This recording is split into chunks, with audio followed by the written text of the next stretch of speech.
So let's just say that you decide to buy Street Fighter 6 for the very first time and you decide on, what do I do? So I go to Fighting Ground and I decide to pick a character for once.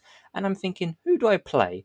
I'm going to play some Chun-Li because she seems like a very cool character. Then you realize that she's a very difficult character overall. Hi, my name's Rich T, and today's video I'm going to go through a little guide for beginners on how to play Chun-Li through the little basic combos and things not to do in the situation. So let's get into it. So the first thing you want to do is pick Chun-Li.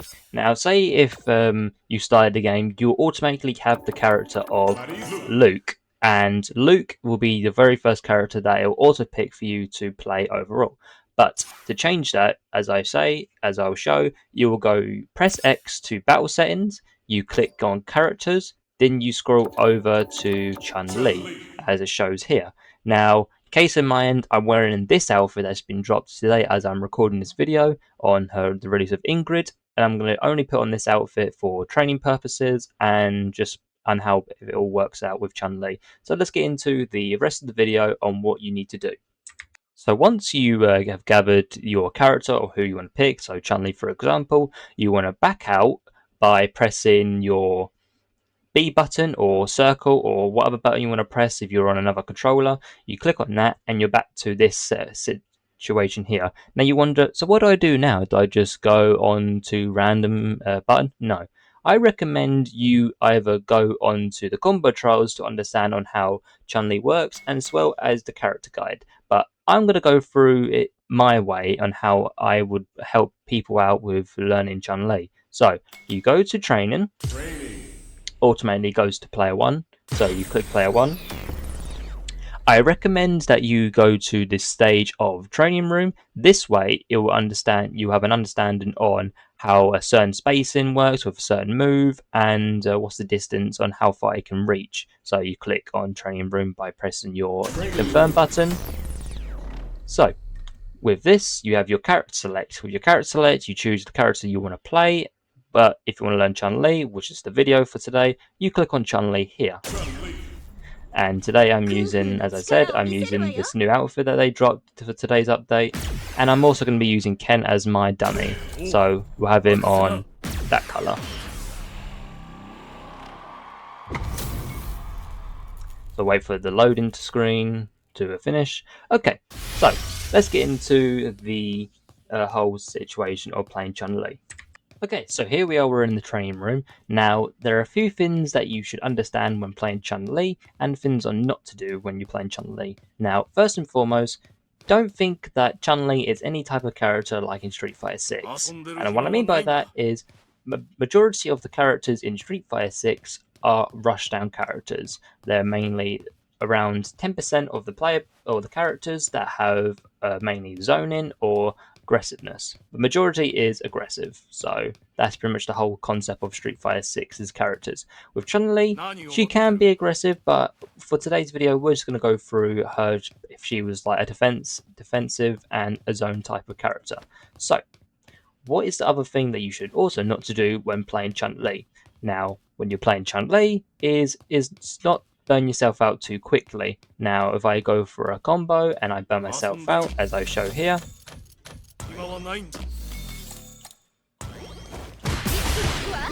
so right there, I burned myself out. As you can see here, that I have my drive gauge regaining on my burnout. But if I burn myself out in the situation I'm in, I can end up costing myself the match because I burned myself out too quickly. So lesson number 1 is not burn yourself out too quickly. What's another thing to do is also to not spam fireballs. So what I mean by that is you don't want to spam fireballs to like so. You don't want to spam fireballs like that. It's because if the Kane knew exactly what I was doing on playing defensive or zoning, he could go for a jump in like that, and he could end up putting pressure on me by doing his combo, and I end up going into the corner because of it. So what can you do in a situation if you want to zone and such? So if you want to go for the zoning type of way, you want to go for something like do one fireball and just like stay between a good distance like this, for example, and just play defensive. But if you want to go for the spam fireballs, which is your choice, like that, forgive me on that one, like this, which is normally what I would also do as well, just spam fireballs to put pressure on them by zoning. But if the opponent just goes for a jump in because he predicts I'm going to go for another fireball, is don't do a fireball on the third try, just wait and see what they do in the situation. So say for example, if the Ken does a jump in, what do you do afterwards? I say you DP or you anti-air. What I mean by DP, for people who know Chun-Li or any other character, is the anti-air, which is known as the DP. So this is Chun-Li's DP. But that is a bit extreme for beginners, so for the safe purpose, we're going to use her standing medium kick as a way to anti-air. So this is her standing medium kick. So it's the reason why I say this is a very good move for anti-air is because it's got a very good hitbox, and it's also a good range on hitting someone from afar. So around where, I don't know exactly where, but it'll help you out fully on anti-air an opponent. And if the opponent knows on you anti-airing with your move like that, you could just know, like, okay, he's going to go for an anti-air, I'm not going to go for a jump in because he'll be ready for my anti-airs. So always prepare yourself with an anti-air like that, and also not spam fireball. Now the things on what to do when you're playing Chun-Li is there are three, in my opinion, there are three main normals that Chun-Li has got that are very good, and that is her light jab, her back or forward medium punch, or her crouching medium kick. Now, the reason why I say these three are the best of Chun-Li's normals is because as follow. Chun-Li's light jab is the best jab in the game, in my opinion, because on the hitbox range is more further than any other light jabs in the game. With her forward or back medium punch, it basically helps you out with helping out on, if this Ken goes for a low, which is like a crouching move, you could punish or hit him with a good distance on doing medium punch, like around there, which is the high. Now for crouching medium kick, it's one of the best lows in the game on its range around here, because most of the time it will not confirm. On some other characters, they'll have a pretty short range, so around here, that's where they need to be for their crouching medium kick, or a bit around here. But with Chun-Li, it's around here. So, what is the other thing that with these normals, what can you do? Well, what you can do is you can practice your spacing, as I said before. Chun-Li's spacing is what makes her iconic on understanding her whole concept overall. This is because on when someone is playing, a Chun-Li would normally go for the spacing. So I recommend going for practice your spacing. Now to practice your spacing with, we're going to use our medium punch like that to understand the spacing on or punish countering. So what you want to do is you want to go to your pause button. You want to go to the setting as I show here, reversal settings, set a block reversal, which is the one in the middle. You click on that. You want to go to the thing known as normal moves, set to crouching medium kick, and then you want to press X or square or whatever you have on your controller or whatever you use. You press that, set the delay setting to 1 frame and the count setting to 3. The count setting is basically on how many moves you do, then it will react with its own move. So if I did 3 moves as this, it will react. Now that move is good on what I did, so what you want to do is you want to do drive rush into medium punch into a micro walk, and a micro walk is basically a little split moment of walk into a medium punch again into light kick, as I show here again.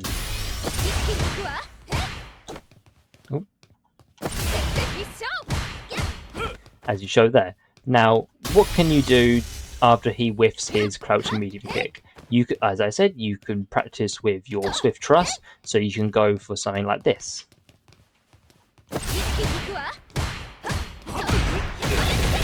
As you can see, I didn't use any of my drive gauge. I whiff punished him with my back medium punch, and I did heavy lightning kicks afterwards. That way I have more space between me, and also I can figure out on what to do afterwards. I can go for a meaty, I can go for a fireball, or I can go for anything else particularly.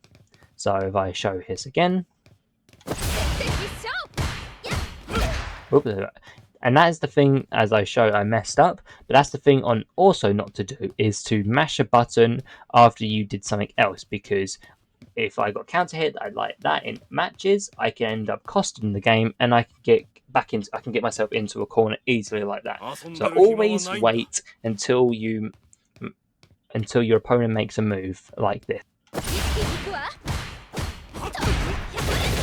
like that. So always wait until your opponent does a move where it whiffs, so you can do a lie or a mid or a low, again, it depends on the range that you're on, and then do something basic like that. It doesn't require any drive gauge usage, it just use forward into quarter circle forward, heavy kicks, like that, as I show one last time. Now, keep in mind, I'm in the corner with Ken right here. So with this, you can practice with learning on how to do a follow-up move after you do heavy lightning kicks. You can go for light lightning kicks, heavy tensho kicks, or you can go for a super if the opponent is low on gauge or health. So as follows.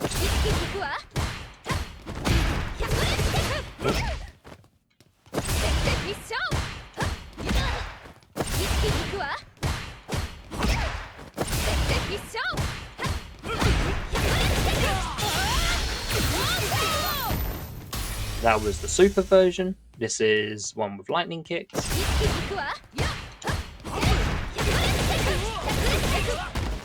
Or you can go for the tensho kicks afterwards.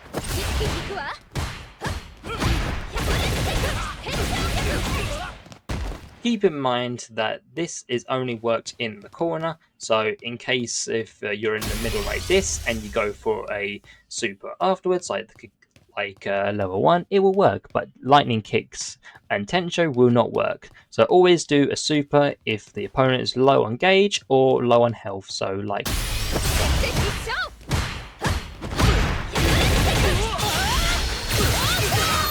always make sure that when you input the level 1 Kakosho, you have to do it at a right timing. If you mess up, as I show here,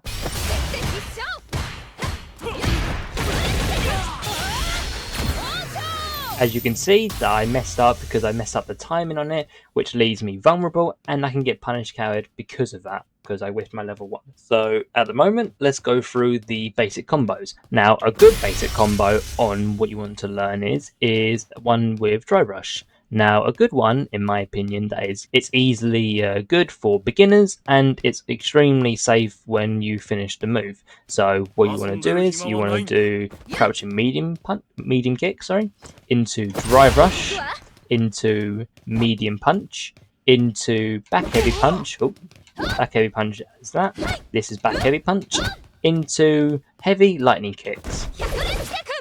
This will leave you plus 50, as shown for example. As shown there. Now you can go for anything afterwards. You can go for a meaty, you can go for a fireball. Just make sure that the Ken doesn't react with a jump in after you finish that afterwards. So always be ready. If you want to go for a fireball, that's your choice on what you want to do in the situation. But if the Ken goes for a jump in after your fireball, then you'll know on fact that not to do a fireball afterwards. Another good combo on to learn as well, it requires you to do a charge input of spinning bird kick. So if you don't know what spinning bird kick is where you charge downwards and you go up with a kick. So that was her medium kick, this is her light one, and this is her heavy one. And you can see the difference on both startup and the animation at the beginning. Now, a good combo, in my opinion, which is good, is I recommend you do as followed. You can go for like maybe something like this, or maybe a crouch and medium kick for the spacing. After that, you could go for a medium punch, but after the drive rush medium punch, you want to immediately charge, go down by inputting crouching medium punch into spinning bird kick. So as followed. Oh.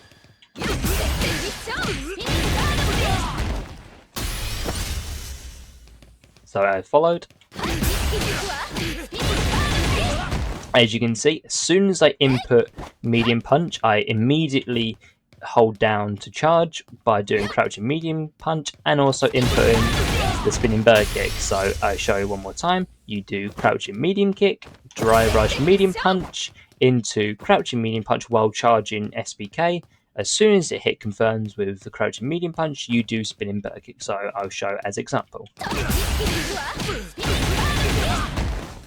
It's good for corner carry if you want to use heavy, because heavy is a good way to corner carry now. So I'll show it as this. It may not do as much damage as the previous combo, but it's there to put in your opponent into the corner a bit more quicker, so you can put in the more aggressiveness or how you want to play afterwards. It's your choice on how you want to play, either defensive or aggressive. With the combos, as I showed before, you can also change it up a little bit. You can go for something else, like you could go for an EX version. So if I did the spinning bird kick version, as you can see there, I did a EX version instead of the normal or heavy SBK, which is her spinning bird kick. Now with the spinning bird kick version is I can do 3 options afterwards. I can go for another spinning bird kick. Make sure you do light spinning bird kick because medium and heavy have a very slow startup. So the light spinning bird kick for that situation will be 10 times better, and also you don't want to get whiffed. So as example here.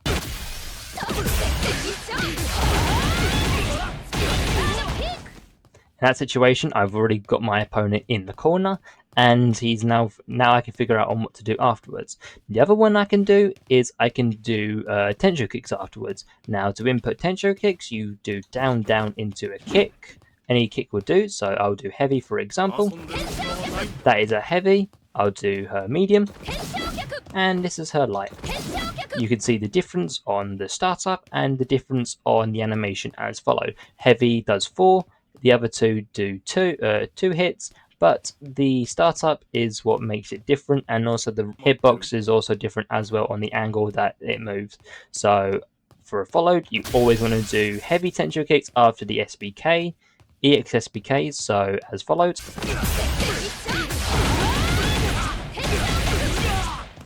So he's already in the corner after that, and that will make him figure out on what to do afterwards. And for the last one is you can do light lightning kicks afterwards. So as example here.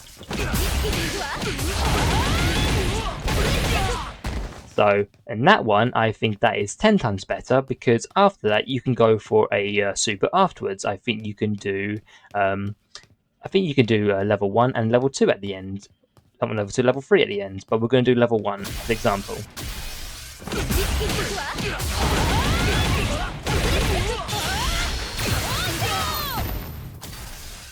As you see an example there.